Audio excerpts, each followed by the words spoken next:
एक दिन भगवान श्री कृष्ण बलराम ग्वाल बालों के साथ गौवें चराते हुए वृंदावन से बहुत दूर निकल गए। ग्रीष्म ऋतु थी, सूर्य की किरणें बहुत ही प्रखर हो रही थी, परंतु घने घने वृक्ष भगवान श्री कृष्ण के ऊपर छत्ते का काम कर रहे थे। भगवान श्री कृष्ण ने वृक्षों को छाया करते देख स्तोक कृष्ण, अंशु, श्रीदामा, सुबल, अर्जुन, विशाल, ऋषभ, तेजस्वी, देवप्रस्थ और वरुथब आदि अपने नित्य सखाओं को संबोधन कर कहा, मेरे प्यारे मित्रों, देखो देखो ये वृक्ष वृंदावन के कितने भाग्यवान हैं। इन वृक्षों का सारा जीवन केवल दूसरों की भलाई करने के लिए ही है। स्वयं तो हवा के झोंके, वर्षा, धूप, ओले, पाला सब सहते हैं, परंतु हम लोगों की ये सदैव रक्षा करते हैं। मैं तो कहता हूं कि वृंदावन के इन वृक्षों का जीवन सबसे श्रेष्ठ है, क्योंकि इनके द्वारा सब प्राणियों को सहारा मिलता है, प्राणियों का जीवन निर्वाह होता है। जैसे किसी सज्जन पुरुष के घर से कोई याचक खाली हाथ नहीं लौटता, ऐसे इन वृंदावन के वृक्षों के समीप आने वाला कभी खाली हाथ नहीं जाता। दर्शन और स्पर्श मात्र से पाप नष्ट कर देते हैं। और वृंदावन की लता सम कोटि कल्प तरुणाई, कल्प तरु कामना पूर्ण करने वाला, तो वृंदावन की लता सम कोटि कल्प तरुणाई। मेरे प्यारे मित्रों, संसार में प्राणी तो बहुत हैं, परंतु उनके जीवन की सफलता इतने में है, जहां तक हो सके अपने तन से, अपने धन से, अपनी बुद्धि विचार से, वाणी से दूसरे प्राणियों का हित कर दिया जाए, भलाई कर दिया जाए। भगवान कह रहे हैं कि मेरी समझ में इससे बड़ा कोई लाभ नहीं है। अपने तन से, अपने धन से, अपनी वाणी से, मन से दूसरों का हित कर दिया जाए, मंगल कर दिया जाए, दूसरों की सुख वाली चेष्टा, दूसरों को दुख न दिया जाए। दूसरों की भलाई जैसा कोई धर्म नहीं है। सबसे बड़ा पाप है दूसरों को दुख देना। परीक्षित, दोनों ओर वृंदावन की वीथियों में ऐसे वृक्ष झुके हुए, फल फूलों से लदे हुए, उनकी डालियां भूमि का स्पर्श कर रही। भगवान श्री कृष्ण बलराम उनके बीच से चलते हुए उनकी महिमा का गान कर रहे, वृंदावन के वृक्षों की महिमा का। फिर यमुना जी के पावन पुलिन पर पहुंचे। सबने मधुर, शीतल, परम पवित्र, स्वच्छ यमुना जी का जलपान किया। सखाओं ने, भगवान ने, गौओं ने। फिर गौओं को हरी हरी घास में स्वतंत्रता देते हुए कि आराम से चरें, और ग्वाल बाल भगवान श्री कृष्ण और बलराम जी को आराम मुद्रा में देख करके कहा कि प्रभु, आपने आज सुबह ही इतनी जल्दी गौएं चराने के लिए आ गए कि कोई भी छाक नहीं लाया। हे बलराम भैया, तुम बड़े पराक्रमी हो, बड़े बड़े दुष्टों को मारने का बल रखते हो, और चित्तचोर श्याम सुंदर, तुम तो बड़े कृपालु हो। एक दुष्ट हमें बड़ा दुख दे रहा है, ये क्षुधा, भूख, मारो भी से। हे श्री कृष्ण, हे बलराम, ये बड़ा दुष्टों के समान पीड़ा दे रही भूख। तुम दोनों अब मारो ना हमारी भूख को। सुबह जल्दी जल्दी करके गौओं को लेके आ गए, और ऐसी दिशा में आए हो कि गोपियां भोजन भी नहीं ला पाएंगी। मथुरा के समीप हमें बहुत भूख लगी है। सब ग्वाल वालों ने कहा, भगवान आप तो बड़े बलशाली हो, आप हमारी भूख को मिटाओ। श्री सुखदेव जी कहते हैं, परीक्षित, ये भगवान के संकल्प से ही ग्वाल वालों को इतनी भूख लगी थी। क्यों संकल्प किया? वृंदावन की पुष्प मालिनी, जो पुष्प चयन करके मथुरा के इन पवित्र ब्राह्मणों के घर में देव पूजा के लिए पुष्प देती थी, वो रोज सुनाते थे, आज श्री कृष्ण बलराम ऐसी पोशाक पहने ऐसे आए, फिर आज बकासुर को मारा, फिर अघासुर। ये लीलाएं शुरू से सुना, सुन सुन करके भगवत लीला उनके हृदय में थी। क्या कभी एक बार भर नेत्र में श्री कृष्ण बलराम को देख पाऊंगी? सुन सुनकर, केवल कथा सुनकर भगवत प्राप्ति, केवल कथा सुनकर। परीक्षित, जब ग्वाल बालों ने देवकी नंदन भगवान श्री कृष्ण से और रोहिणी नंदन बलराम जी से प्रार्थना की, तब उन्होंने मथुरा की अपनी ब्राह्मण भक्त पत्नियों पर अनुग्रह करने के लिए बात कही। मेरे प्यारे मित्रों, यहां बहुत ध्यान से देखने की बात है। इस चरित्र को सुनने से आपको पता लगेगा कि भगवान की प्राप्ति भगवान की कृपा से होती है, और भगवान की कृपा उसी के ऊपर उतरती है जो भगवान का नाम जप करता है, भगवान की लीला कथा सुनता गाता है। पक्का समझ लीजिए। अब आप देखेंगे जब ब्राह्मण अपनी बात कहेंगे कि मैं कौन हूं, तब वो बताते हैं मेरा साधना क्या है, और भगवान से विमुख है। और ब्राह्मण पत्नियां केवल भगवान की कथा सुनकर, भगवान का स्मरण करके ये भगवत साक्षात्कार करेंगी। भगवान ने कहा, मेरे प्यारे मित्रों, यहां से थोड़ी ही दूर पर वेदवादी ब्राह्मण स्वर्ग की कामना से आंगिरस नामक यज्ञ कर रहे हैं। तुम सब उनकी यज्ञशाला में जाओ, और ऐसे नहीं कि जाके कह दो कि भोजन दे दो, पहले दंडवत करना, फिर उनसे कहना कि श्री कृष्ण और बलराम आए हुए हैं और उनको भूख लगी, सखाओं के साथ है, कुछ भोजन दे दीजिए, जाओ मांग लाओ। गोपगण गए और जैसा भगवान ने कहा था, उनकी यज्ञशाला में जाके देखा ब्राह्मणों को दूर से जय हो महाराज, साष्टांग दंडवत, और हाथ जोड़कर कहा, कृतांजलि पुटा विप्रान, पृथ्वी के मूर्तिमान देवताओं ब्राह्मणों, ऐसा है जो त्रिकाल संध्या करता है, सदैव पवित्र रहता है, अधर्म आचरण नहीं करता, उस ब्रह्म तेज के सामने कोई तेज नहीं है। अब कलयुग का प्रभाव चल गया है, सब अपने अपने धर्म से नीचे उतर रहे हैं। भोग प्रधान बुद्धि है, अर्थ प्रधान बुद्धि, अब धर्म प्रधान बुद्धि किसी बिरले में रह गई है। त्रिकाल संध्या करता हो, सत्यवादी हो, धर्म से चलता हो, किसी का प्रतिग्रह, व्यर्थ प्रतिग्रह न लेता हो, अपने अनुष्ठान के अनुसार ही लेता हो सत्य प्रतिग्रह, और यज्ञोपवीत लेके ऐसे बोल दे, अगर तत्काल लागू ना हो जाए तो बताना, तत्काल। ये हम अनुभव की बात कहते हैं। पर ब्रह्म तेज नष्ट, अगर एक बूंद शराब जवान में चली गई तो ब्रह्म तेज नष्ट हो गया। एक आहार, एक ग्रास अभक्ष्य पदार्थ चल तो ब्रह्म तेज नष्ट हो जाएगा। ब्रह्म तेज संपन्न बड़े बड़े चक्रवर्ती सम्राट कांपते थे, फटे कपड़े पहने हैं, छड़ी हाथ में और वेद बगल में लिए हुए, देख करके बड़े बड़े चक्रवर्ती सम्राट खड़े हो जाते थे। पर समझ, कलिकाल है, धर्म का त्याग होता चला जा रहा है। दैवाधीनम जगत सर्वे, मंत्राधीनम देवता, ते मंत्रा ब्राह्मणाधीनम, तस्मात् ब्राह्मण देवता। दैव के अधीन समस्त चराचर जगत है, देवताओं के अधीन, देवता मंत्र के अधीन है, मंत्र ब्राह्मणों के, वो सिद्ध मंत्रवेत्ता। अब जब अपनी धरा पर नहीं तो फिर सब बिगड़ जाता है।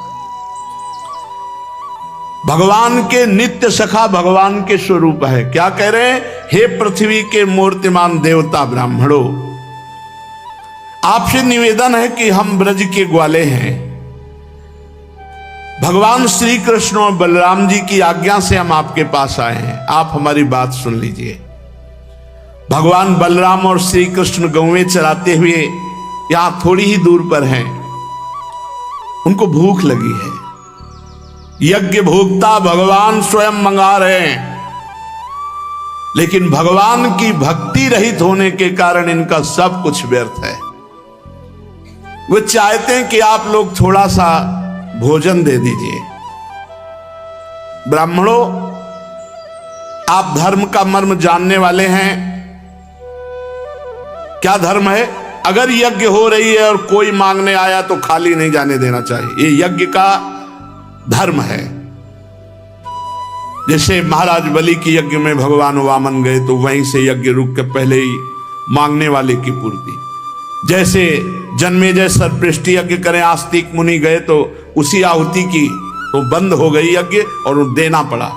यज्ञ में का धर्म का मर्म है कि अगर कोई भी भिक्षुक आता है तो पहले उसको संतुष्ट करो, तभी यज्ञ पूरी मानी जाएगी। तो यज्ञ के धर्म का मर्म जानने वाले आप हमको कुछ भोजन दे दीजिए, हम भोजन मांगने आए। और कहा कि जिस यज्ञ में पशु बलि होती है उस यज्ञ में नहीं मांगा जाता भोजन, और श्रोत्रामणि यज्ञ में, क्योंकि उसमें या भक्ष पदार्थ तो वो नहीं, ये अलग क्षेत्र है।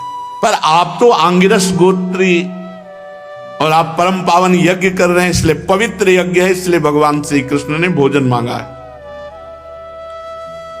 इन दो यज्ञों के सिवा किसी भी यज्ञ में पाया जा सकता है, श्रोत्रामणि यज्ञ और जिस यज्ञ में पशुओं की बलि दी जाती है, ऐसी यज्ञ उनको छोड़ करके और हाथ जोड़े खड़े रहे। उन्होंने देखा भी नहीं, क्योंकि उनकी दृष्टि अपने कर्म पर है, यज्ञ पर, इसके बल से स्वर्ग जाने की लालसा है।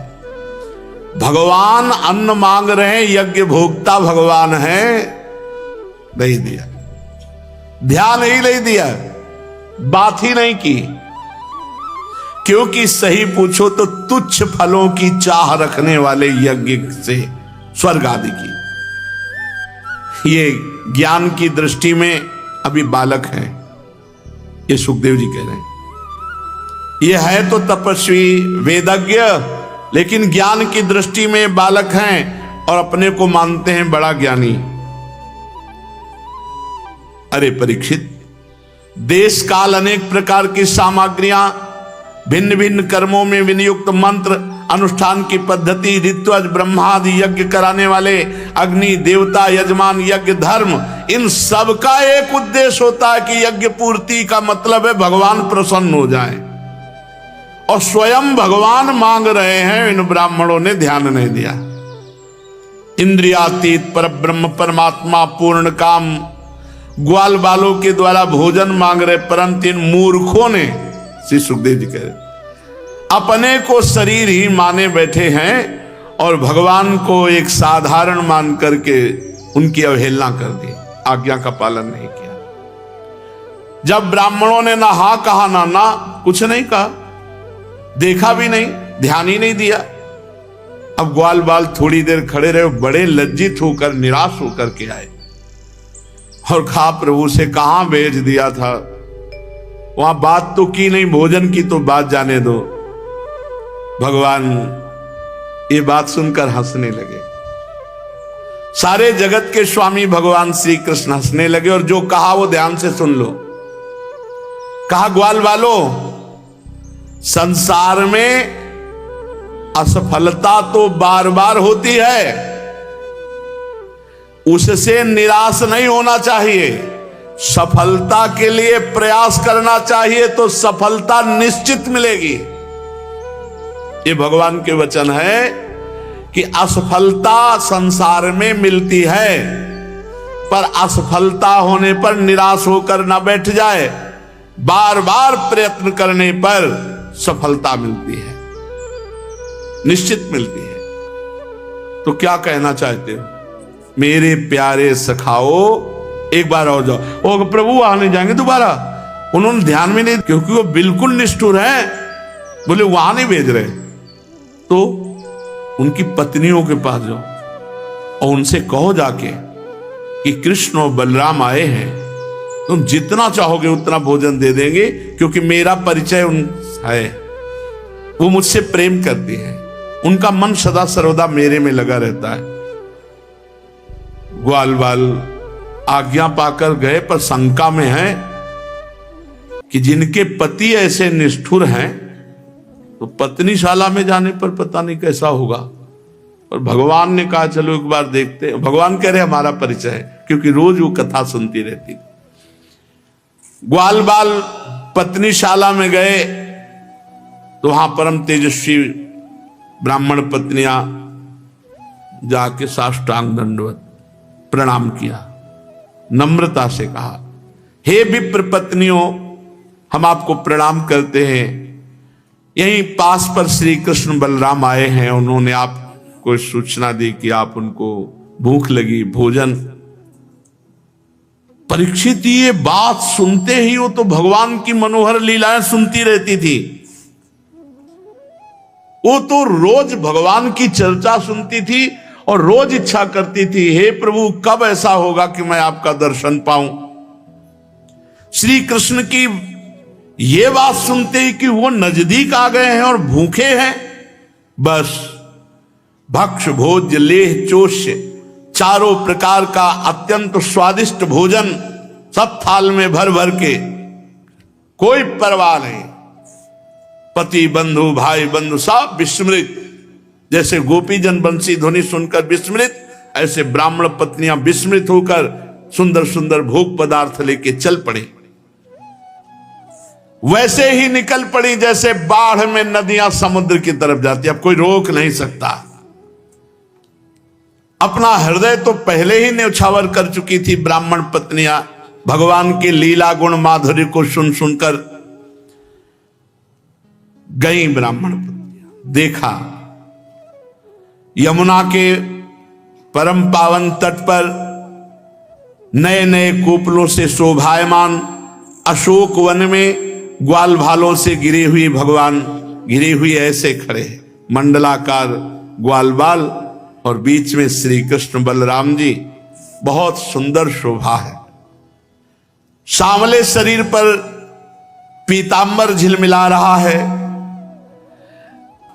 आसपास ग्वाल बाल अशोक वन में सांवले सरकार पीतांबर धारण किए हुए, झिलमिल झिलमिल करोड़ों बिजलियों किसी कांति पीतांबर में, गले में बनमाला, मस्तक पर मोर पंख का मुकुट, अंग अंग में रंगीन धातुओं से सखाओं ने चित्रकारी की, नए नए कोपलों के गुच्छे शरीर में लगाकर नट का सवेश बनाए, एक हाथ सखा के कंधे पर, दूसरे हाथ में कमल का फूल नचा रहे, कानों में कमल के कुंडल, कपोलों पर घुंघराली अलके लटक रही, मुख कमल पर मंद मंद मुस्कान की रेखा प्रफुल्लित हो रही है।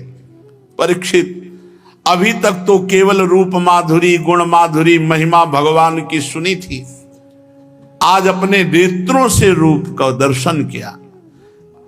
अभी तक तो केवल सुना था, आज जे ही देखा तो आलिंगन की इच्छा हुई, नेत्र बंद कर लिए, जो रूप देखा नेत्रों के द्वार से हृदय में ले जाकर आलिंगन किया।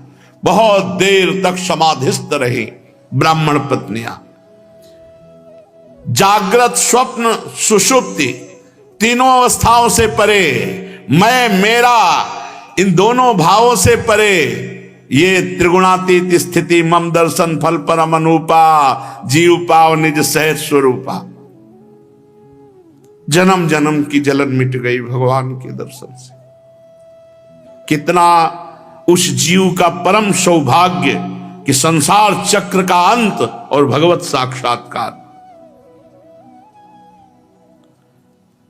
तास तथा स्थिति देखो क्या आ गई, त्यक्त सर्वासा, समस्त आशाएं उसी समय नष्ट हो गई, कोई कामना नहीं, कोई आशा नहीं। गोपियों के हृदय में जैसे भगवान के चीरहरण लीला के बाद वो देहातीत स्थिति, अब कोई कामना नहीं। ब्राह्मण पत्नियों के हृदय में भगवत दर्शन करते हुए तास तथा त्यक्त सर्वाशा, समस्त आशाओं का त्याग हो गया, केवल भगवान के चरणों को धो रहा है।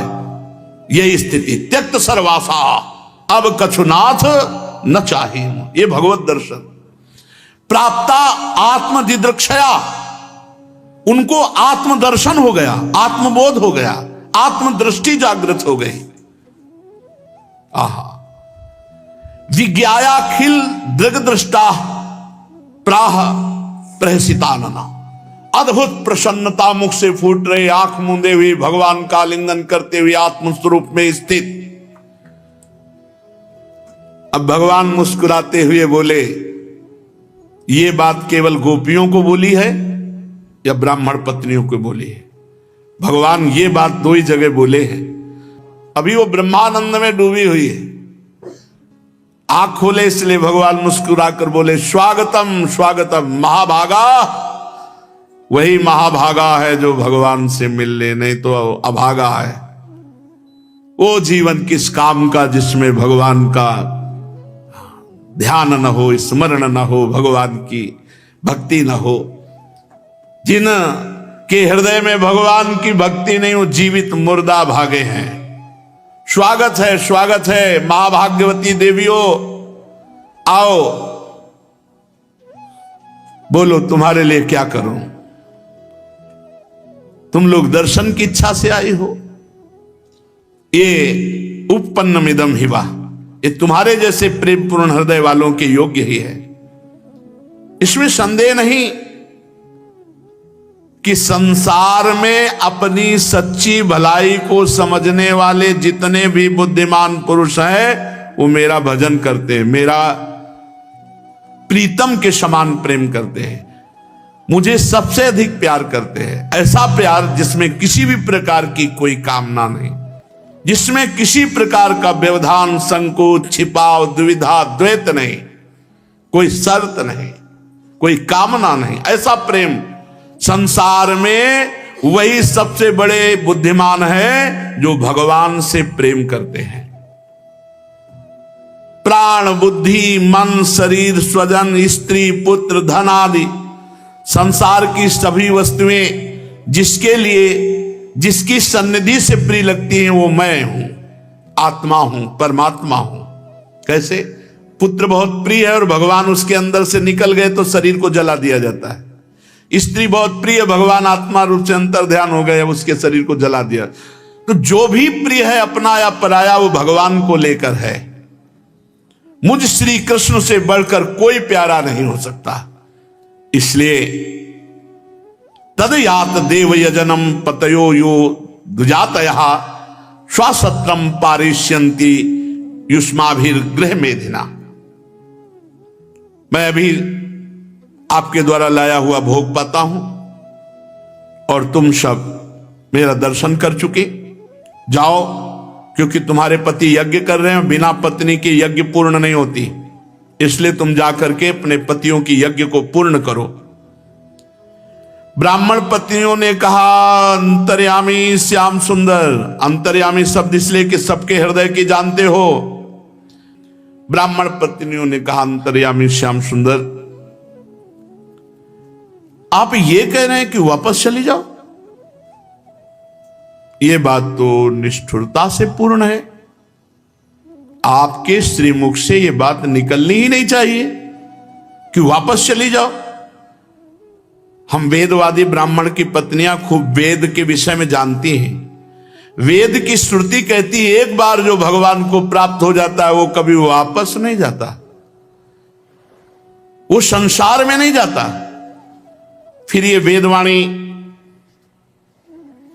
सत्य है तो आप सत्य कीजिए, आप मुझे अपने पास रखिए, भेजिए मत। मैंने अपने समस्त सगे संबंधियों की आज्ञा का उल्लंघन करके केवल आपके लिए सब कुछ त्याग कर आपके चरणों में आई हूं। आपके चरणों में गिरी हुई तुलसी माला को अपने केशों में धारण करके मैं परमानंद में डूब जाऊंगी। अब नहीं जाऊंगी। अगर आप कहते हो कि जाओ, मैं जाऊं भी आपकी आज्ञा मानकर, तो इतने ब्रह्मणत्व में स्थित हैं कि हमारे पति लोग अब स्वीकार नहीं करेंगे, क्योंकि उनकी आज्ञा का उल्लंघन करके मैं आपके पास आई हूं। वीर शिरोमणे, हम आपके चरणों में आ गई, अब हमारा कोई नहीं, हमें किसी की आवश्यकता नहीं, किसी का सहारा नहीं, इसलिए हमें किसी और की तरफ आश्रय के लिए देखना पड़े ऐसा। प्रभु आप ऐसी व्यवस्था कीजिए कि मैं आपके चरणों की शरणों में रहूं। भगवान ने कहा पति, पुत्र, माता पिता, भाई, बंधु तुम्हारा तिरस्कार करेंगे? अरे नहीं नहीं, तुम मेरी हो गई हो इसलिए सब नमस्कार करेंगे। अब कोई त्रिभुवन में तुम्हारा तिरस्कार नहीं कर सकता, सब संसार तुम्हारा सम्मान करेगा। ये बात भगवान कह रहे हैं। ये बात समझनी, जो भगवान का हो गया तो सारा संसार उसे नमस्कार करता है। तुम मेरी हो, तुम मेरे से युक्त हो गई हो। देखो, और आकाश की तरफ दिखाया, बड़े बड़े लोकपाल देवता खड़े। ये देवता मेरी बात का अनुमोदन करे, अब संसार में कोई तुम्हारा तिरस्कार नहीं कर सकता। अब जो बात भगवान कह रहे हैं बहुत जोर की समझने लायक है। भगवान कह रहे हैं कि मेरे प्रति अनुराग मेरे संग से उतना नहीं होता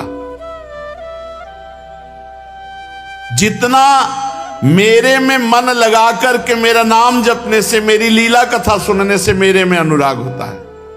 इस संसार में मेरा अंग संग ही मनुष्यों में मेरी प्रीति अनुराग का कारण नहीं है।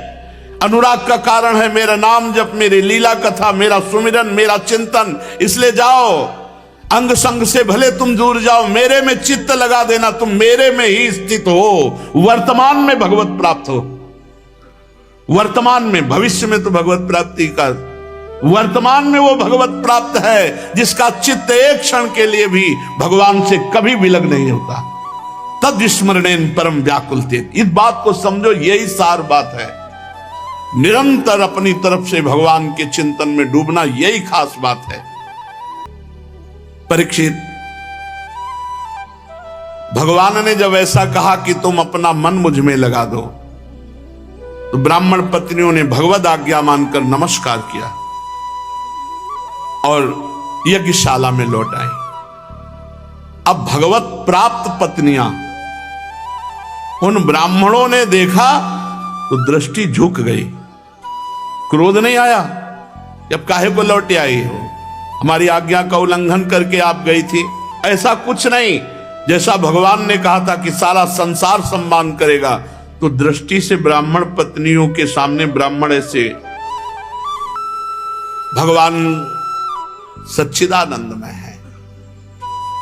कुछ ब्राह्मणों ने जबरदस्ती जिन स्त्रियों को रोक लिया था, तो शरीर छोड़ करके पहले चिदानंद भाव से उन ब्राह्मण पत्नियों के पहले पहुंचकर भगवान को भोग लगाया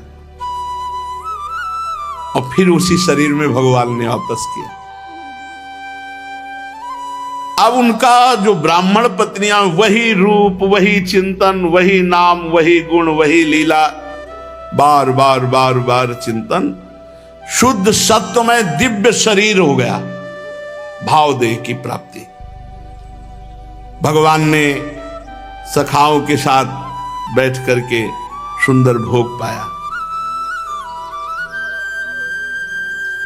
ये प्रसंग बहुत जोर का है। इस प्रसंग में शिक्षा मिलती है कि कोई अन्य साधन नहीं ब्राह्मण पत्नियों में, केवल भगवत चर्चा सुन सुन करके भगवान का साक्षात्कार हुआ। इधर ब्राह्मणों के हृदय में आग लग गई कि भगवान ने भोग मंगाया था और मैंने ध्यान भी नहीं दिया। बड़ा पछतावा होने लगा। वे सब आपस में कहने लगे कि भगवान श्री कृष्ण और बलराम की आज्ञा का उल्लंघन करके हमने तो बड़ा भारी पाप कर डाला, अपराध बन गया। अरे परमेश्वर स्वयं भोग मांग रहे थे और मैंने ध्यान भी नहीं दिया। पर एक बात से हृदय आनंदित हो गया कि हम धन्य हैं। क्यों? क्योंकि हमें ऐसी पत्नियां मिली जिनको भगवत साक्षात्कार हुआ।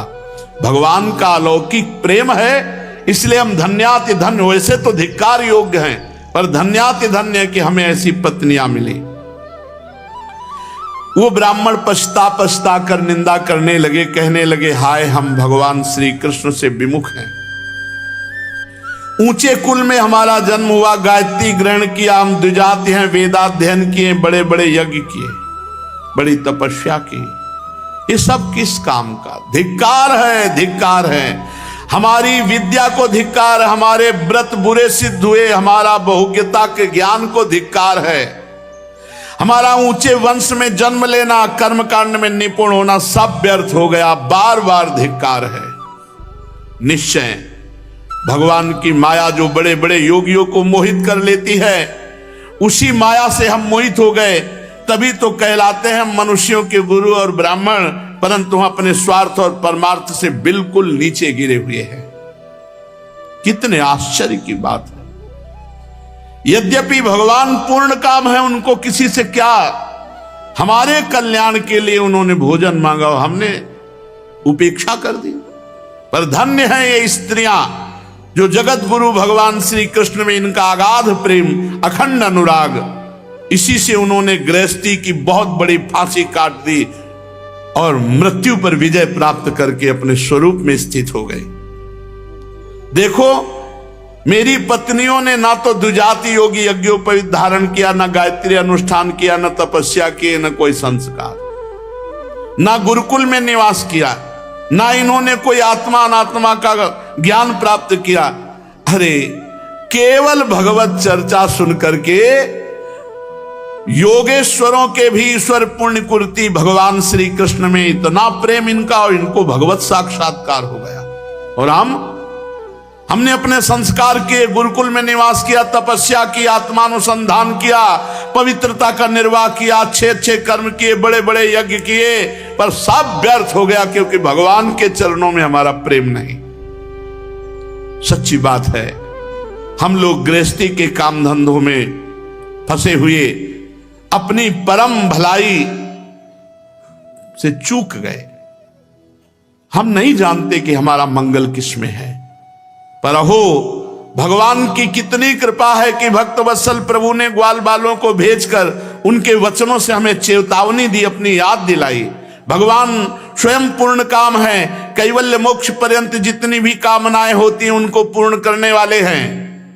यदि हमें सचेत न करना होता तो उनका हम सरीखे क्षुद्र जीवों से भोजन मांगना जो पूर्ण काम है, अवश्य अवश्य भगवान की हमारे ऊपर बहुत कृपा है।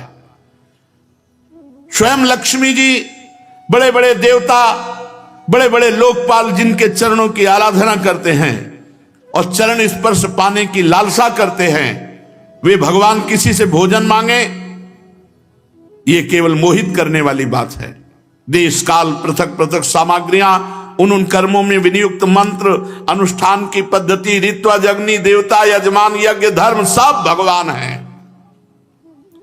वही भगवान योगेश्वरों के भी ईश्वर भगवान श्री कृष्ण के रूप में यदुवंशियों में अवतीर्ण हुई। ये बात हमने सुन रखी थी, परंतु हमारी बुद्धि मारी गई, हम पहचान न सके और भगवान की अवज्ञा कर दी।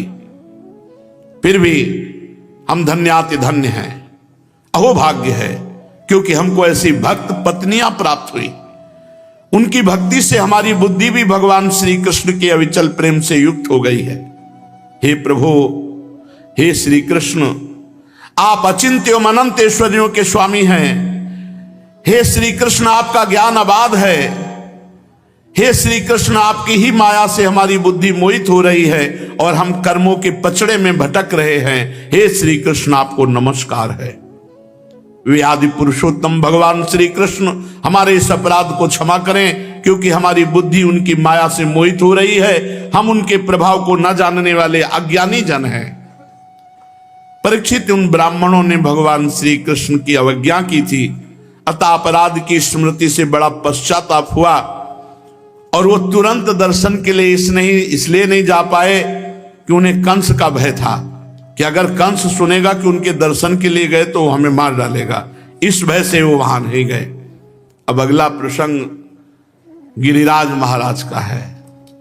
प्रभु इंद्र के यज्ञ का निवारण करके गिरिराज जी का पूजन कराते हैं। इंद्र नाराज होता है, वर्षा करता है, भगवान गिरिराज जी को धारण करके समस्त ब्रजवासियों की रक्षा करते हैं। अब वो अपने मन ही मन ये सब भाव करते। एक दिन एक भाव बड़ा दृढ़ हो गया इन भावों में से कि मुझे ऐसे संत पुरुष का दर्शन मिले जिन्होंने भगवान का साक्षात्कार किया हो, जिसने प्रपंच का पूरा बही खाता ही उड़ा दिया हो, कोई प्रपंच नहीं, एकमात्र भगवान में लीन। क्या ऐसे संत मुझे मिलेंगे? तुकाराम जी के हृदय में प्रबल लालसा। जितने पद लिखे थे, पीछे आपने सुना था कि इंद्राणी जी में बहा दिए, लेकिन एक भी शब्द गीला नहीं हुआ। जेव कते विठल भगवान अपने पास उस वाणी को उठा लिए। तुकाराम जी ने कसम खाई जिंदगी में कभी किसी के आगे हाथ नहीं फैलाऊंगा और किसी का प्रतिग्रह नहीं स्वीकार करूंगा। अगर स्वीकार करूं तो मुझे पाप लगे। शपथ है मैं कभी किसी का प्रतिग्रह नहीं लूंगा। और घर जाना छोड़ दिया। एकांत में बैठकर विट्ठल विट्ठल। कुछ लोग निंदा करने लगे, धर्म का ज्ञान नहीं है, अपने धर्म का त्याग कर विट्ठल विट्ठल बोलते रहते। एकांतवास और वायुवेग से समस्त ग्रंथों का अध्ययन। वायुवेग माने बहुत तीव्रता से, फंसना नहीं। हर ग्रंथ देखते सार बात क्या है, सार बात क्या है, सार बात हरि भजन है। बस सब ग्रंथों को देखकर हरि भजन में राम कृष्ण हरि, जय जय राम कृष्ण हरि। कभी इसी का जप करते, कभी इसी का कीर्तन करते, कभी सुमिरन करते। हा पांडुरंगा, हा विश्वात्मा, ऐसे पुकार पढ़ते तुकाराम जी।